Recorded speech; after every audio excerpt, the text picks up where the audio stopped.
The instructor's voice cracked through the radio. The second. Drag myself over the final wall. Simmons is down. Repeat, Simmons is down. I didn't stop moving.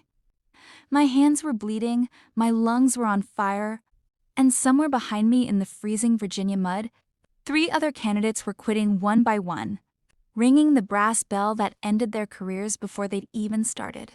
I kept my eyes forward. That was the only rule I'd ever needed. My name is Claire Whitfield. I was 32 years old, and for the last 11 weeks, I had been the only woman left in a federal tactical training program that had, over its entire history, graduated exactly 6 women. 6. Out of hundreds who'd tried. I hadn't come here to prove anything to anyone. That was the lie people always wanted to hear. Some tidy, inspirational reason. The truth was uglier and simpler. I came here because my younger brother, Danny, had washed out of this same program 4 years earlier, and the men who ran it still told this story at every intake briefing like a punchline. Asterisk, we had a Whitfield here once. Didn't last a week. I intended to make them stop telling that story. Instructor Holloway hadn't wanted me here from day one. He was a broad-shouldered man in his 50s, with a voice like gravel poured over ice, and he had a particular talent for finding the exact words that would make a person quit. He'd tried them all on me. Asterisk, too small, too soft. Built for a desk, not a door. Asterisk, I'd smiled and kept moving every single time. The way you learn to when you've spent years being told what you're not capable of. By week 9, of the 41 candidates who'd started with me, 4 remained. By week 11, it was 2 me, and a former Army Ranger named Cole Baxter, who never once looked at me without something like contempt behind his eyes. Tonight was the final evaluation, the one they called, without irony, the Widowmaker. Nobody outside. This program was supposed to know what it actually involved. Even most instructors weren't cleared to watch it in full. I was 3/4 through the course, soaked, shaking, when I heard Holloway's radio crackle again. This time was something in his voice I'd never heard from him before. Not command, not contempt, fear. Get eyes on Whitfield, he said to someone I couldn't see. Now, before she gets to the last checkpoint. I froze in the dark, heart hammering, and realized for the first time in 11 weeks that this evaluation had never been about my endurance at all. I didn't move. Every instinct I'd trained into my body for 11 weeks told me to keep pushing forward, but something in Holloway's voice, that thin, unfamiliar thread of fear, rooted me to the mud, like a stake driven straight through my boots. Get eyes on Whitfield, now. I pressed myself against the wet bark of a pine tree and listened. Radios weren't supposed to carry that far in the training zone, not this close to the final checkpoint. But the wind was doing something strange that night, folding sound back on itself, and I caught fragments of a second. Voice answering him, older, calmer, and somehow worse for how calm it was. She wasn't supposed to make it this far, Frank. Frank. I'd never once heard anyone use Holloway's first name. Not the other instructors, not the base commander, nobody. Nobody was, Holloway said. That was the point. I stood there in the freezing dark with mud drying stiff on my hands, and something cold that had nothing to do with the temperature moved through my chest. The Widowmaker. 11 weeks of instructors calling it the hardest evaluation the program had ever run. The one only 6 women in the program's history had ever attempted. The one none of them had finished. I had assumed that meant it was simply brutal. I was starting to understand it might mean something else entirely. My radio, clipped uselessly to my vest, was supposed to be for emergency use only. 1 flare in case of injury, nothing more. I'd been told that a dozen times in the safety briefing. But some old instinct, the same one that had gotten me through 3 tours as a logistics coordinator in places I still wasn't allowed to name on paper, told me to keep it off and keep listening instead. If she reaches checkpoint 4, the older voice said, we won't be able to explain it away as a training accident anymore. Explain what away? My hands had stopped shaking from the cold. They were shaking from something else now. Behind me, I heard the distant snap of a branch. Cole Baxter. Closing the distance, unaware of what I had just heard, unaware that somewhere ahead of us in the dark, 2 men were discussing what would happen if I made it to a checkpoint. I hadn't even known was significant until 30 seconds ago. I looked down at the small laminated course map zip-tied to my sleeve, the one every candidate had memorized without question for 11 weeks. Checkpoint 4 wasn't marked on it at all. There is a particular kind of silence that settles over a person. Right before they decide to do something they can't undo. I stood in it for exactly 4 seconds. Then I turned off the safety of my own judgment and kept moving forward, toward a checkpoint that officially did not exist. I'd learned a long time ago that the fastest way to understand a secret is to walk straight into the middle of it before anyone has time to build a wall around you.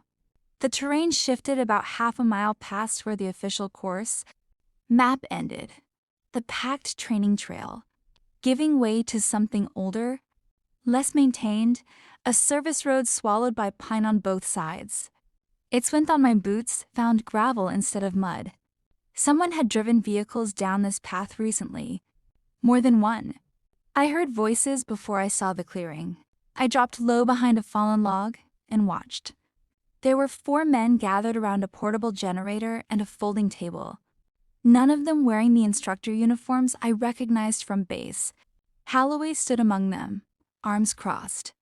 Looking smaller than I'd ever seen him look in 11 weeks of him looming over candidates, like a weather system. The older man beside him, silver-haired civilian jacket, the kind of stillness that made my skin prickle, was studying a tablet lit up with a live feed of me, or rather, of the trail I'd just left behind me, my own heat signature blinking on the screen from a drone I hadn't known was tracking me. She's off course, Holloway said. She found the maintenance road. She wasn't supposed to be capable of finding the maintenance road, the older man said, and there was something almost admiring buried under the alarm in his voice, which frightened me more than outright hostility would have. I thought of Danny. I thought of the story they told about him at intake, the punchline they'd built out of my brother's worst week. I thought about 11 weeks of being called too soft, too small, built for a desk, and I understood, crouched in wet pine needles with my heart slamming against my ribs, that none of it had ever been about whether I could survive the Widowmaker. It had been about whether I would ever get far enough to see what the Widowmaker actually was. The older man set the tablet down and said 4 words. That turned the whole night into something I would carry for the rest of my life. Bring her to Site 9. Holloway didn't move for a long moment. When he finally spoke, his voice had lost every trace of the gravel I'd grown used to. Sir, with respect, Site 9 was decommissioned after Simmons. The name landed in the clearing like a dropped glass. Simmons, the candidate who had gone down at the wall 3 hours ago. Simmons was down, they'd said over the radio. I'd pictured a sprained ankle, a pulled muscle. The ordinary currency of an evaluation this brutal. I had not, in 11 weeks of preparing my body and mind for every possible outcome, prepared myself to hear his name spoken like the name of a casualty. Site 9 was decommissioned, Holloway said again, quieter this time, like he was trying to convince himself as much as the man beside him. Decommissioned isn't the same as gone, Frank. The older man's voice hadn't changed at all. That was the detail I couldn't shake. How ordinary he sounded. Discussing whatever had happened to a 26-year-old candidate with the same flat calm he might use to discuss weather. We finished tonight's evaluation exactly the way it was designed. She reaches checkpoint 4. She goes to Site 9 like the others. like the others. I thought of the 6 women who'd graduated this program in its entire history, the 6 out of hundreds.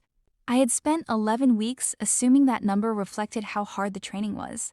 Crouched in the dark behind a rotting log, watching 2 men discuss my fate on a glowing tablet, I understood for the first time that the number might mean something else.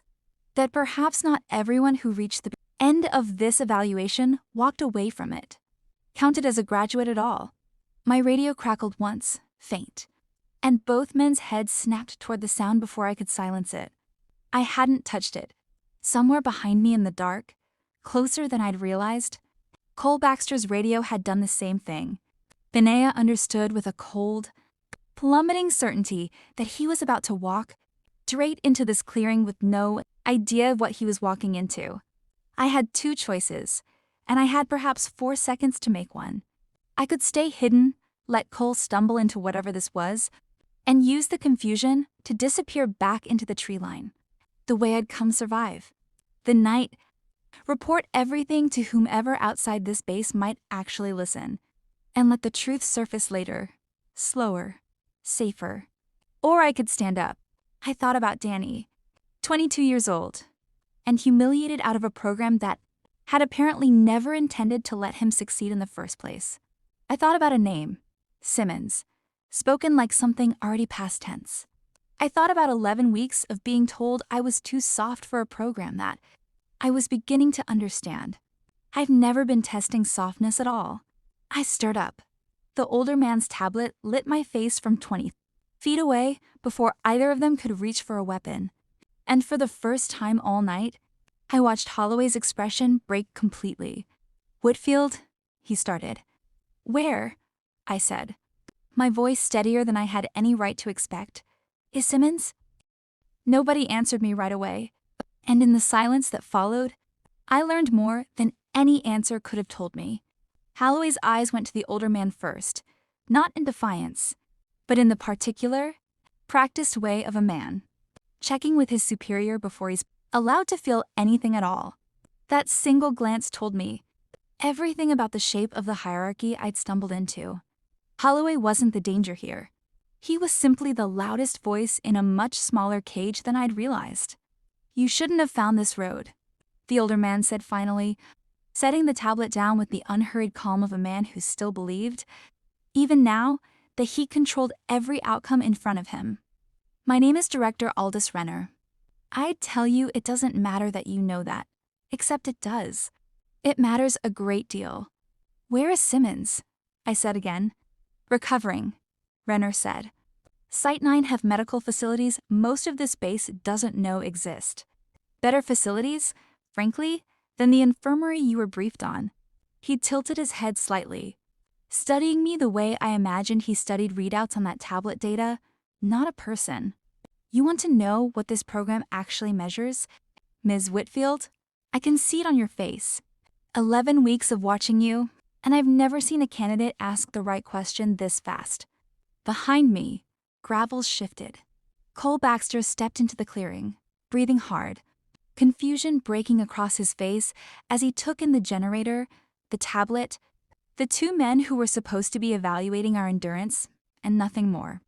"This program," Renner continued, ignoring Cole entirely, his attention fixed on me like I was the only variable left worth tracking, "was never built to find soldiers. We have soldiers. What we have never had enough of are people who can be dropped into a room, a country, a crisis, with no support and no extraction plan, and simply refuse to break. Checkpoint 4 isn't the end of an obstacle course. It's the beginning of a different evaluation, one most candidates never even know they're being considered for." I felt something shift in my chest, not fear exactly, but its colder, more useful cousin. "And if we say no," I said, "if we walk away right now." For the first time all night, Renner smiled, and it was not a comforting thing to watch. "Then you'll be escorted back to base, debriefed under an NEA thicker than the one you already signed. And this conversation will never have happened." He paused. "But you won't say no, Miss Whitfield. I've read your file. I know exactly why you're really here. and it isn't for yourself. I went very still. You have no idea why I'm here, I said. Renner's smile didn't waver. Your brother, he said. Daniel Whitfield. Washed out 4 years ago. Except he didn't wash out at all, did he? He was recruited. The clearing seemed to tilt beneath me. Somewhere in the trees, an owl called once and went silent. And I stood there in the mud with 11 weeks of certainty, collapsing into something I no longer recognized. That's not true, I said. But even as the words left my mouth, I heard how thin they sounded. Isn't it? Renner's voice stayed level, almost gentle. The voice of a man who had delivered devastating news so many times. It had stopped costing him anything. The story you were told that Daniel washed out in his first week, humiliated, gone, was written for exactly one audience. You. And your parents. Everyone who knew him before this program got him. Why would you lie about something like that? Because the moment we identified what your brother was capable of, Renner said, we needed his old life to end cleanly. No loose threads, no sister showing up at graduation asking questions. He studied me for a long moment. Except you did anyway. Just 4 years later, through the front door, on your own merit. I'll admit, Ms. Whitfield, nobody on my team predicted that. Cole Baxter's breathing had gone unnaturally quiet beside me, and I understood he was doing the same math I was, recalculating everything he thought he knew about the program he'd nearly finished. Where is he? I said. Not a question this time. Site 9, Renner said. He's been running field operations, under a designation you're not cleared for. Good at it, from what I'm told. Better than good. He glanced at Holloway, who still hadn't spoken. His jaw tightened a way that told me this wasn't news to him either, that he'd known, perhaps for years, and said nothing every single time he called me too soft to belong here. The punchline you've been hearing since you arrived, about the Whitfield who didn't last a week, that story was maintained deliberately, partly for security, partly, if I'm honest, as a test. We wanted to see if the sister of a man we valued that highly would wash out under the same pressure, or prove she came from the same stock. The betrayal in that sentence took a moment to fully land. Not just that they lied about Danny, but that they'd used my love for him as raw material, folded into an evaluation I hadn't consented to. You built 11 weeks of my life, I said slowly, around a lie about my own brother, to see if grief would break me. I built 11 weeks, Renner corrected, to see if you were exactly what your file suggested you might be. He picked the tablet back up, and on the screen, for one unguarded second, I saw a photograph flash past, a man's face, older than the one in my memory, but unmistakably, achingly familiar. Danny, I whispered. Renner's expression didn't change. Checkpoint 4 is 50 yards behind you. The choice, Ms. Whitfield, was always yours to make. I didn't look at Cole. I didn't look at Holloway. I looked past Renner, into the dark where the trees thinned toward whatever Site 9 actually was. I felt 11 weeks of exhaustion burn away into something cleaner and colder. Take me there, I said. Renner nodded once, like a man confirming a hypothesis he'd already been certain of, and gestured toward a narrow trail I hadn't noticed until that exact moment. The kind of path that only reveals itself once you already know to look for it. Holloway fell into step behind me without a word, and for the first time in 11 weeks, he didn't look at me like a liability. He looked at me like a man watching something he'd underestimated finally step into the light. Site 9 wasn't a building so much as a wound cut into the hillside. Reinforced doors set into raw rock. No signage, no markings. The kind of place built specifically to not exist on any map a person could request under the Freedom of Information Act. Renner keyed a panel and the door released with a hiss of pressurized air. Inside, the corridor was too clean, too quiet, lit by the flat white light of a place that never saw natural sun. And at the end of it, through a reinforced window, I saw him. Danny. Older, harder around the eyes. A thin scar along his jaw that hadn't been there the last time. I'd hugged him goodbye 4 years ago. He was sitting upright on a medical cot, alive, arguing with a doctor who was clearly losing the argument. And for one suspended second, the entire weight of 4 years of grief I hadn't known I was allowed to feel simply evaporated. Then he looked up, through the glass, and saw me. I watched my brother's face go through disbelief, recognition, and something that broke entirely open, all in the space of a single breath. "Claire?" His voice, muffled through the glass, cracked on my name. I moved toward the door, and Renner's hand closed lightly around my arm, not restraining. Exactly, but enough to stop me. "Before you go in," he said, "you should understand what happens next. Danny's designation doesn't end when this reunion does. And now that you know it exists, Ms. Whitfield, neither does yours. There is a version of tonight where you walk out of Site 9 and remember none of this by morning. There is another version where you walk further in." Behind the glass, Danny was on his feet now, pressing his palm flat against it, mouthing something I couldn't hear. Holloway spoke for the first time in several minutes, quiet, almost to himself. "Sir, I don't think she's the kind of person who walks away from an open door." Renner's grip loosened. "No," he agreed, watching me the way he might watch a variable finally resolve itself. "I don't think she is either." The door released, and I didn't wait for permission to cross it. Danny reached me before I had taken 3 steps, and for a long moment, neither of us said anything at all. Just the two of us standing in a corridor that shouldn't exist, 4 years of silence collapsing into the tightest embrace I could remember giving anyone. He smelled like antiseptic and gun oil, and underneath both of those, faintly, impossibly, like the brother I'd grown up with. "They told me you thought I washed out," he said against my shoulder, his voice unsteady in a way I'd never heard from him.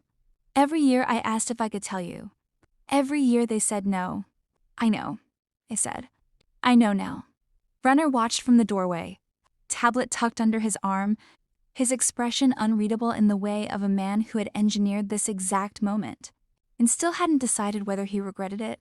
I stepped back from Danny and faced him directly, steady in a way I hadn't managed to be all night. "You used my grief as a test," I said. "You let my parents believe their son had failed, so you could measure whether I'd break under the same lie. That's not evaluation. That's cruelty wearing a badge." Renner didn't flinch, but something behind his eyes shifted. The first genuine crack I'd seen in him all night. "You're right," he said simply. "It was." "Then you'll fix it," I said. "Officially. My parents get the truth, on record, tonight. Not a story you control. The actual truth. With Danny standing in front of them to tell it himself." He studied me for a long moment, and I understood I was asking for the one thing men like him rarely gave freely: a loss of control over the narrative. Then, slowly, he nodded. "I can arrange that. And Simmons gets to go home the moment he's able," I added. "No more disappearing candidates dressed up as training accidents." "Agreed," Renner said, and for the first time, something like respect flickered across his face. The same look I'd caught on Holloway's, on Cole's, on every person who'd spent 11 weeks certain I would break before I ever reached this hallway. 3 weeks later, I stood in my parents' kitchen and watched my mother touch Danny's face like she was making sure he was real, watched my father cry for the first time since I was a child, watched 4 years of manufactured grief finally, fully unravel into something like peace. I didn't get an apology large enough to erase what they'd taken from my family. I got something better: the truth. Standing upright in my parents' kitchen, alive and finally allowed to be believed. If this story stayed with you, tell me which moment hit hardest. And if you want more stories like Claire's, make sure you're following. There's always another one waiting.